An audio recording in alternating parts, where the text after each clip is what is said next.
Do do do do do. InShalla and Ashe. Welcome to the daily snippet, and also welcome to the season of beliefs or Sagittarius. It is I, Tonya D, holistic Shamedium and subtle energy surgeon. I love saying that out loud lately, but since we've entered the season of Sagittarius, the energy of Jupiter and what we believe, life as we know it is going to have like a little twist, and it's changing in ways our ancestors or even our parents probably never thought it would. But we have an elemental day of young wood with the dog on the branch for the day pillar. So wood energy is ascension. It's yang. It's the rise of yang energy. So we see this strong, wise trees, some wisdom within the tree. The water's in the month branch. That's going to feed our tree. And there's also more young wood there. So that's like a parent who's like a friend instead of a frenemy. Even though the tree's surrounded by earth, we have yang and yin. The yin earth is healthy earth for a yang tree. And yang earth is kind of adversity, I guess. But the dog there is generally the yang earth, not proper earth. You know, I'm hoping I get some virtual reality, otherworldly cells here. Just thought of that. My day master is actually a yaya or a yang. Wood and earth would be like proper wealth for me. The yin earth, the yang earth, not so much. So that's kind of tooting my horn, hoping for some juice there. But the dog actually has two sides to its personality. If you've ever watched dogs, a dog could be open and friendly, like a puppy dog, and look at you so adoringly that it just melts your heart. Sir Didymus, following you around and just wanting to be by your side 24/7. Totally loyal. However, there are other dogs who get kind of territorial and kind of ferocious. They bark really loud to scare you away. That's kind of a sign of no trespassing, is kind of what the dog's saying. But ultimately, you know, this dog is scared, scared of sexual intimacy, actually, scared of connecting with another human being. And they find a reason to get kind of huffy and scare us off and then return to the sanctuary of their dog house, where nobody enters that space without permission, the dog house, like you're in the dog house.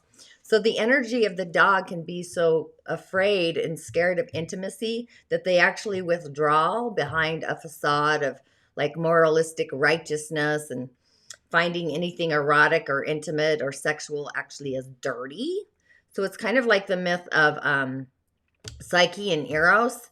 That's kind of an appropriate metaphor for the energy of the dog, where Psyche is this beautiful maiden, you know, she's left behind because she has so much more to offer than her sisters, but she's left behind as they go off and they marry off very well. So a lot of suitors admire her, but they go off and marry somebody else because of more of the intimidation and the fear there. But the god Eros, which is also Cupid, is kind of smitten with Psyche and refuses to obey his mother, Aphrodite, who wants to dispose of her. So in the end, Psyche and Eros unite, and she becomes this heavenly bride of Eros, and she's also made immortal.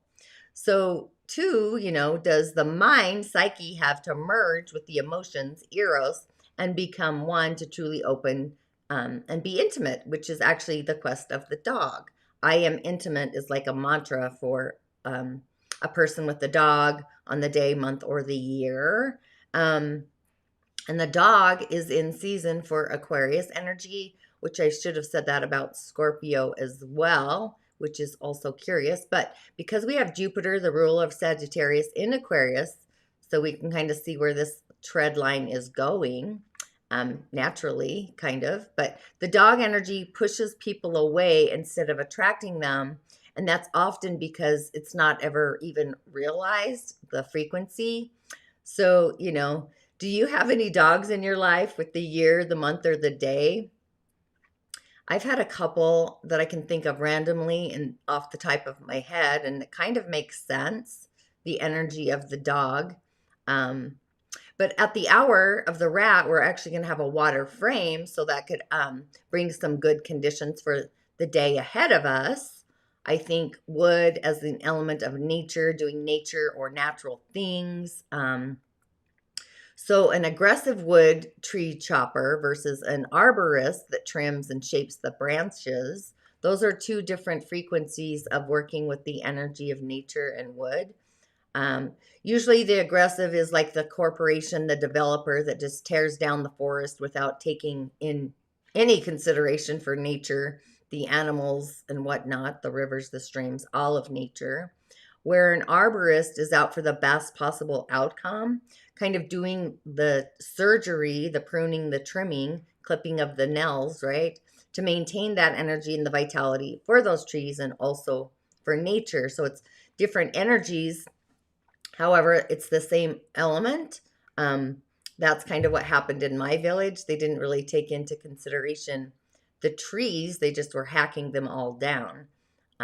Versus an arborist, you know, that trims them up. I'm kind of seeing like the bonsai dude that trims the bonsai tree. Total different frequency, different energy. That's my whole point. But as we enter the season of Sagittarius, we're evaluating or bringing forward the energy of like the Philosopher's Stone, exploring and taking an adventure to elevate our perspectives, kind of a mountaintop view. It could be within ourselves, our ancestral history, healing the lineage, even taking notes of the lineage.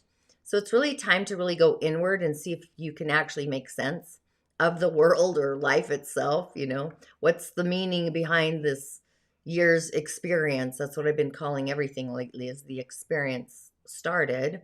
And really finding life purpose or your purpose once again as we explore the avenue for ourselves first, and then, you know, see it in our day-to-day where it takes the stage. And then we actually look out into the starry night, right? So we're just upcycling our belief chamber and we're releasing those self-limiting beliefs, actually taking a stand for our own beliefs, possibly literally turning the corner or tuning into opinions of others. Sometimes, you know, just walking away or simply saying nothing, just smiling. So really feel into your threading of what your heart believes. We're generally shut down our own personal beliefs, but it's time to take a look into the etheric mirror or reconsider or reevaluate. And sometimes, you know, you're going to see people who are so open about their beliefs that they really just absorb and take in whatever anybody tells them to believe without questioning and being curious. So we still have the energy of the guardian of our galaxy today. So it's like drawing the bridge as we take notes about what we believe in ourselves. And we have this self-realization and we have this reflection energy. It's the etheric mirror where we realize something, you know, that we might have never been like privy to. We didn't have the information on. So you might wake up to having a self-realization where you have subscribed to a belief unconsciously. Either way, you either subscribe to a new channel, a new belief system, one that really honors your inner heart, your sacred self, or you have this self-realization of a belief that you hold about yourself to really be true. And beliefs can also be tricksters. So in your observation station, kind of take a look in, take like a look-see, pop in a look-see, and observe how open or closed you are about learning new things. Are you overly frigid with your beliefs, or are you not guarded at all? So it's kind of a day to upgrade and welcome the transformation of how we really relate and believe in ourselves on the day-to-day, and how you also relate to different ingredients in your own personal cosmic soup, whether it's your thoughts, your beliefs, society, your actions, your behavior, you know, all of it. So do you take time and give yourself the space to be alone in your personal container, your sacred space, the essence that we are, and subscribe or adjust our belief system? So it's kind of like a day to be alone and reflect with yourself, the you and the you. It's time to really kind of upcycle our feelings, stay away from the so-called branding that puts kind of that negative spin. I know it's been a season or a year of recognizing our greatness. Like I've been saying that I'm doing great, we're doing great, and just recognizing that things aren't going to ever be the brand anymore. So we're really upcycling all the narratives in all of our subscription channels. So it's like releasing the drawbridge after you've done some self exploration about your own personal belief system about yourself. So are you open to changing your opinion, or are you always following the narrative? So you might find that facts come actually bubbling to the surface today, or even that you hear an ancestral story that you weren't even aware of before. So it's like these secrets and these mysteries, that's what Scorpio energy is the secret, the hidden. So just be open, be curious, and kind of have some self-reflection. So with our throat center online, we can utilize our inner voice to set the system, switch the channel, the telepathy channel. Black, my favorite shade, is online. So we're still kind of in the shaman's portal. The shaman's portal is, it's never black and white, but yet it is those opposing colors always. Shades of gray, generally silver. You could even add some flavors, some ultraviolet, effervescent ultraviolet. Kind of has like a gray, black kind of tonality behind it. But you probably thought blue since I'm saying the throat center. However, the energy of today is the throat, and the executioner, Pluto, is online. So, it's how do you belong feeling, or how do you feel you belong? It's this kind of weeble wobble kind of energy. And with the elements, I'm kind of feeling the energy of water, but you could also light a candle. But water would be like taking a bath, adding some salts of the water. Salt is the taste of water, or sour is the taste of wood. Different colors of salt resonate with different elements. So this is where my world goes. Hot lemon water would also be good, because you have the water and you have the lemon, which is both wood and water. The sound of blowing out a candle is also juicy. I have all these in the show notes. But the higher octave is open for the whole month, our third eye, but it also comes in from our soul's harmonic, and that kind of lands in and through the third eye. So it's our out-of-body energetic senders, the meta symbols, the symbols, they come through when we get the code or the magic piece of the puzzle. So it's like the sound of silent is great for this, the Om channel. But also with the throat online, it's the Hum, the tonality of the Hami. And the Archangel for the season is actually Raguel. That's what found a kind of a juicy picture, but Raguel. So also, if you want to tune into today's podcast, I muse about Raguel, the wisdom channel of the friend of God. This is actually an intense angel. He's part of the power of seven, if you will. He's this otherworldly law. So you can call him in if you feel as if the scene is unjust. So he takes justice up a notch. He takes it up to the God channel. The God universe actually takes those reins. And Raguel makes sure the outcomes are fair and also justified.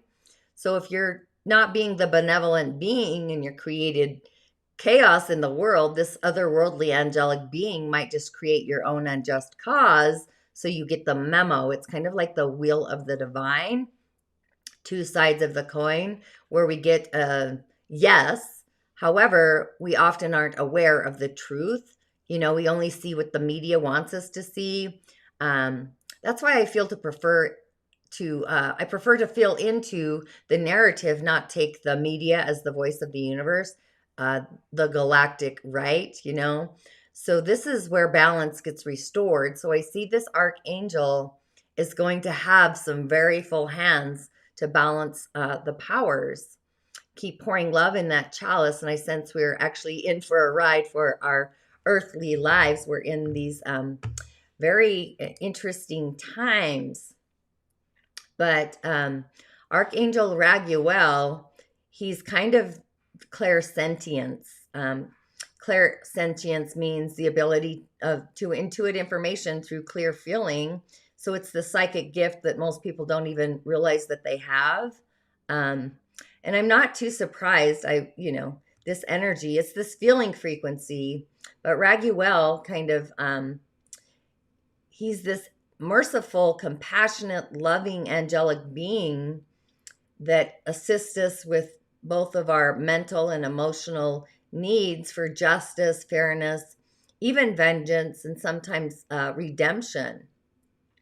So with justice and fairness, vengeance and redemption, this archangel is kind of soothing, where he's also brings in the angel, it's harmony. So his role is to create harmony and order within all of our relationships. So he's also healing through our interactions with others. Just knowing that there's harmony and justice on the other side. Peace kind of rains down into our crown center from above. He brings in this juicy energy, just of the juice, if you will. But he's also, in the book of Enoch, he's described as one of the 7 archangels, and he judges everyone who rebels against the laws of God. So curiously enough, I've been subscribing to the laws of spirit for this entire experience. I don't subscribe to the laws of man. It feels very fear-driven, and that just doesn't resonate with me.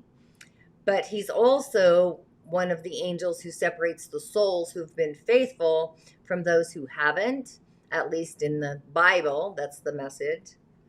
But he also helps angels and people to actually work together, meeting new friends, meeting new people. He kind of helps us bring in the peace and the calmness in all of our relationships, including the one that we have with ourselves. So he's going to be online all month, so I'll talk about him some more. Oh, and then we have the stone of the day, which I guess you're not going to see my face since I picked such a big picture.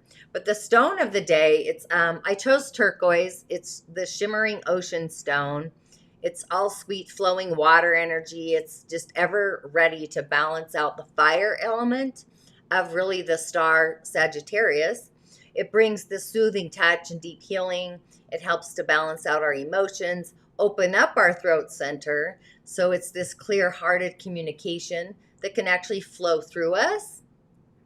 It has this strong amplifying quality, which means that it can assist Sagittarians to actually make the most of their spiritual side and actually remain open to receiving the words and the messages that the universe might have to offer. And it actually brings harmony, the element of harmony that can keep both masculine and feminine energies in check. So I find it to be a pretty curious stone. But it's got these natural shades of pale and clear in the Milky Way. It's a sacred stone, and it's dipped in a variety of shades of color, sacred blue-greens, extra layers, just for spiritual cleansing. Blue really is the color that calms the soul, even the voice, the throat. It reminds us to flow with the water, or the flow of the water. It's got this cleansing energy of the earth. And also, it has this surge of energy that can come from deep within us. So with a name from the old French that actually means Turkish, if you've ever started watching Ertugrul, which I'm totally in love with, it might be this reference to the rich Persian history, which I feel like we haven't been authenticized in the truth, at least in the United States, of the true history of a lot of things, really. Let's be real. But this turquoise stone is all about cleansing out the negative energy and bringing in the good, juicy fortune. It comes from as far as the winter corners of Nova Scotia to even the parched dunes of Namibia. And it brings with it this low humming vibration. The greener hues found in the mountainous lands of Tibet. It's been discovered as far as the wide and open Mojave Desert in California, and different areas of the USA, where the Apache mines, they invited this watery stone to flow out of the earth and into people's hands. So for centuries, it served as this healing tool for the entire civilizations. It's been mined, it's clear back to 6000 BC in the peninsula of Egypt, the Sinai Peninsula. They would bury, the Egyptians actually, the ancient Egyptians would bury their dead with turquoise and never, and even over in Iran and even the Persian shores.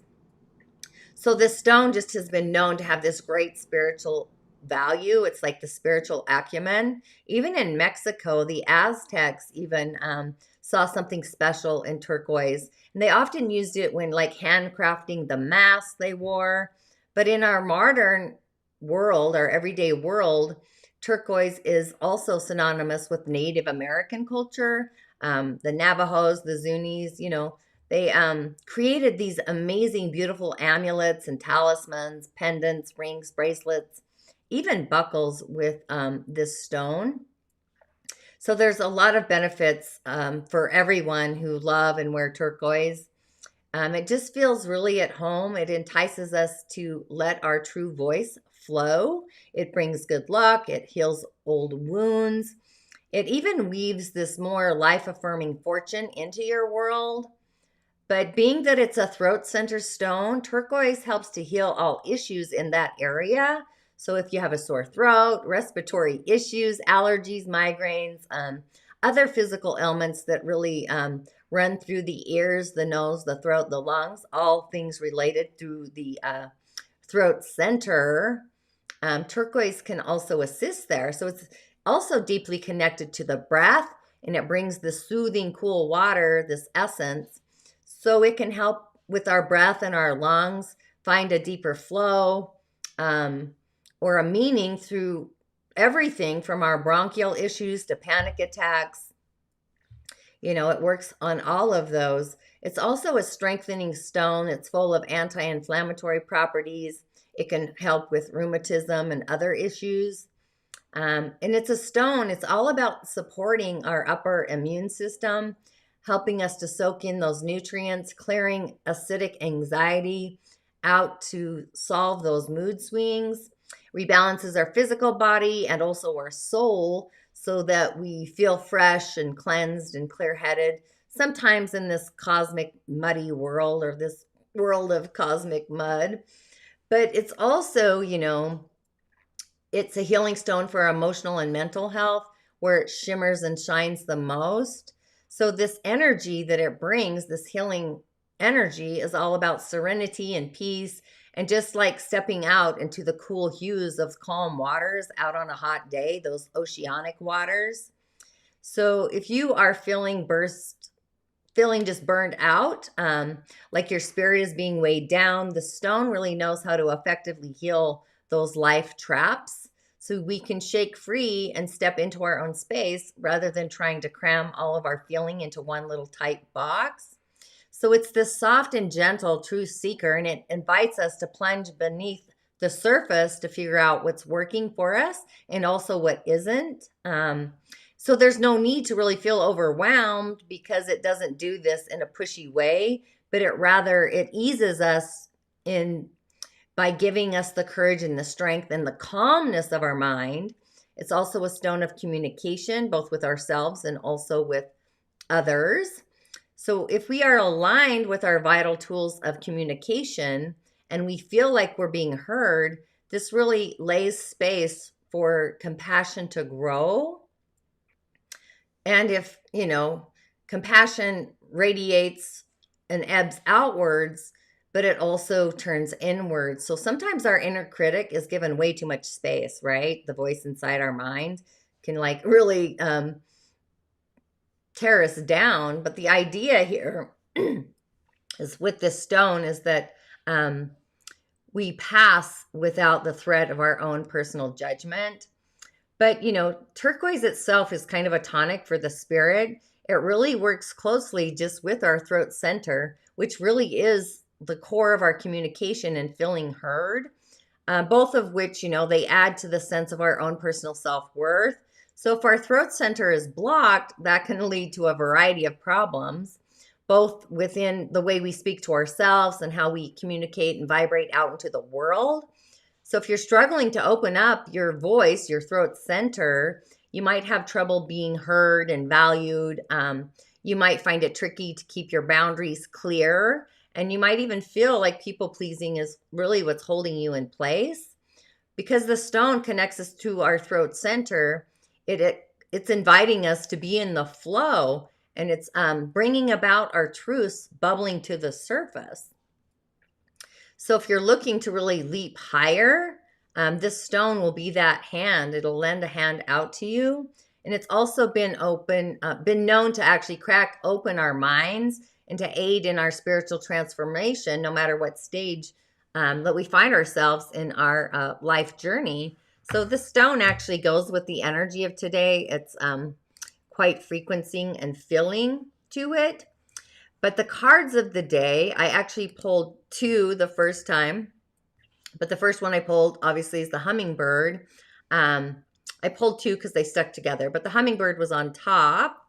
So despite being so small, the hummingbird herself, the hummingbirds are just great journeyers. They migrate between, the North American, South America. They're like the nectars. They bring nectar, right? So this tiny little gentle creature is fiercely territorial. If you've ever watched a hummingbird, I've had them in my trees around my yard. Plus I feed them, right? So the hummingbird actually teaches us to be gentle to ourselves and to protect our personal space. But it's also inviting us to embark on an epic quest, taking a journey, going on an adventure, bypass all the gunk, the pile of gunk, I guess, of the old pains, the old wounds, the old hurts, and really head for the flowers, the blossoms, and really to trust our calling. Sometimes, we don't hear it, but hopefully we hear it so softly. And if you've ever heard a hummingbird buzzing around, and I kind of sense that bumblebees have that same buzzing feeling, the buzzing we feel is the sound of the hummingbird, the wings, preparing us to really say yes out to the new adventure. So this isn't the time to linger on what really has gone wrong, but to really trust in the rightness of the moment and take those balancing both actions and just trusting that success is also going to happen. It's assured. It's like you have assurance. Even if you have to face a test, and to reach out to your destination, whatever that looks like. And just know that everything's going to be well because, in those small, tiny baby steps, it's the baby steps that really get us through our journey. Then the card that was actually connected to the hummingbird, the smoky mirrors, life sometimes isn't always smoke and mirrors, but sometimes we want it to be those smoke and mirrors. But the smoky mirror represents those aspects of what's really kind of implied, but it can't be immediately known out into the world. It's the mystery of how things come together and also how they fall apart without the obvious relationship between the cause and the effect. Everything has a cause, but the symbol also represents the shadow of the human psyche, the parts of the self that one really disowns. So the smoking mirror can also represent a state of denial. I talked about denial the other day with one of the animals, or it's also the inability or the refusal to actually see the truth, the starry, starry night, the truth. And since I pulled it in reverse, it's like the understanding the shadow of our human journey. That requires that we go deep into our story, like the turquoise, to really discover the wounds that are preventing us from seeing the truth of our current situation. Maybe it's the limiting beliefs or even our fears, our expectations, disappointment, feeling unworthy. Those all might be clouding our capacity to really see the potential in our beingness and also the potential in others. So the smoky mirror might be showing us things that we don't want to see as a result of our conditioning, which basically, these can become even more real only because we're making it that way. That's our choice. We make things become our reality. So the world will hold us kind of accountable for what we see and also what we create. So it's like asking us, can we see through the eyes of truth and faith instead of the smoky mirror? That's like seeing the truth on the other side of the etheric mirror. And sometimes we put on the smoking mirror instead of the etheric, so we don't have to actually see the truth by the conditioning in a way, if that makes sense. Excuse me. And then I pulled the Ancient Ones, which this is a great card. I'm not sure if I've ever literally pulled it before, but the Ancient Ones are like the watchers of the world. They're also the shamans of the old who defeated death and escaped from the tyranny of the time. It's kind of like the old guard, if you've ever watched that. But they are the ones who once walked the earth just as we did, in the flesh and the bone and all the things. But they reside in infinity, and they sit at a council. They sit there to counsel us after we say yes to our calling, our prime directive, our purpose. So they're available to assist us to attain our full realization. So the Ancient Ones explore us, actually, sometimes by begging or pleading with us to examine our attitudes and our actions, and really to be sure that we are in the highest integrity. We're in alignment with our personal integrity.